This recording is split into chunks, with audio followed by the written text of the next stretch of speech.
Ma'am ngasiju ai video no pura laksere to ngasi video se kui bazar chalu bane do pose shum bazar se pura de namak tre di sa badane pot ka lumbaga video number ngam di ba hita ado sum ai le po che sum usera ke ba mayam da sida makai le ko si makai won ba se yam chi bane se aina yam chaning ba ki wana sun ta na si ba gi le ko ne mukhosu yaw da ba do hinga ba lam pham da mai leire khujau gi na sen ba ya de gadi wata duna jo lamba da aina leirak pane ba ko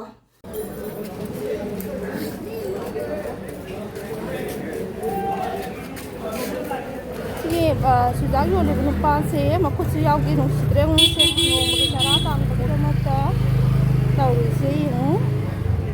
ak khujum kya bhaiya हाथ नहीं है ये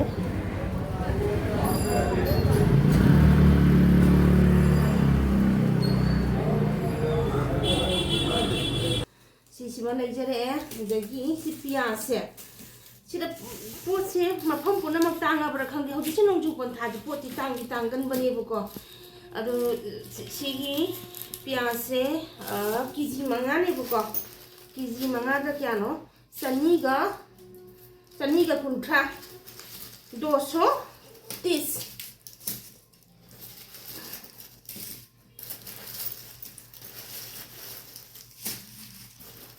मुझे खन भी याद है वो अच्छा पुलब लोग से मुझे ना जो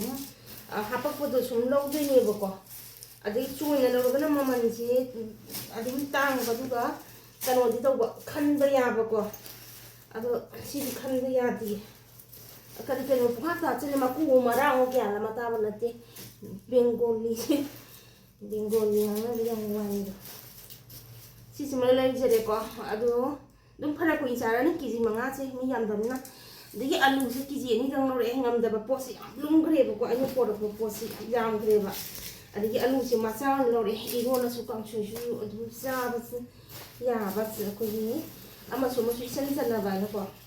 आलू से हम तांग रे 30 लो होई को देखिए सिगी सनम से किजी अमने बको सिना क्या लो पुदो 260 किजी दे 260 अदो मयाम अदुम अइमोदा कमेना दुम थबिरम को अखोगी जाइना जादेना होंगना तांगना हाबदो पोसे होजी आई कुइरे बाजार चतबदो पोट लोई तांगमी अइना अमु बाजार चतबदो आई बाजार चतचेना तुन सतेबु को अमु चतबदा पुन्ना पोसे लौरगा पुन्ना चाबने दुना हतक चलो बसे कुदी पोसे याम तांगंगरे सिगी मा 260 ले को सिगी थरोसे सि थरोसे जो सानिंग मन बगी ले नि तांग बदी तांगे सि 15 को सिगी कनो से को सिंजु जाबो सो हाव बने दगी सोइजिनगा इरोना सु याम हावे बको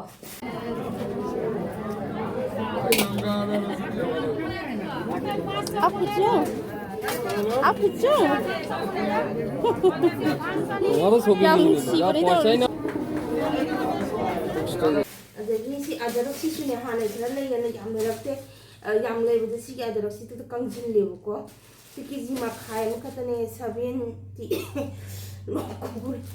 लोक थोंबे यागे बेसागे 75 अदगी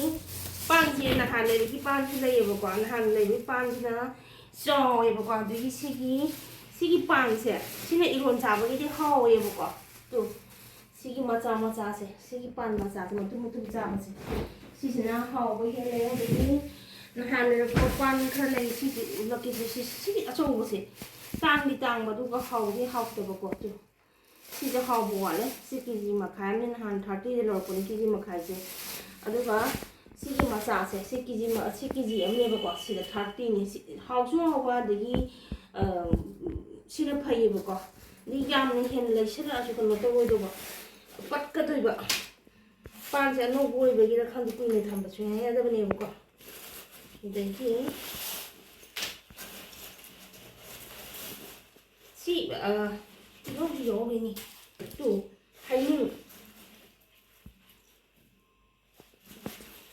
हाइनिंग हाइ को सि करी हम नो ते वा ते दि खंगे को सिकोने हाइबदा हाइनिंग हाइ अमसु यो This is easy. I'm going to 50 ni ko sa.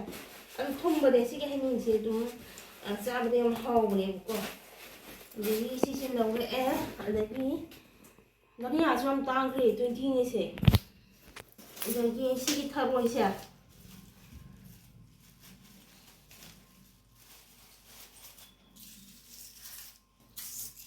Ya so kun wa isa ni so mo ni ki ma khai dang ola ba sumai na pi ba ko. Pula ola ka pilap ta ba hai tare ko.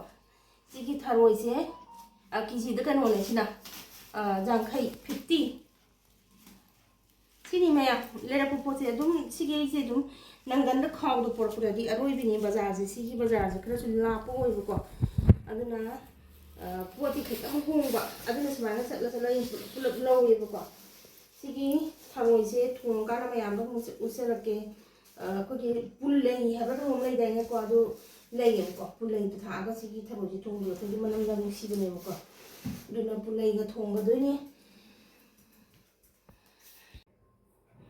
adagi nga ga ne ba ko nga se aina hek lak ba ga te to do bi nga sa hana aina cha ma ga ne sumai na ma chung kha halle ba ko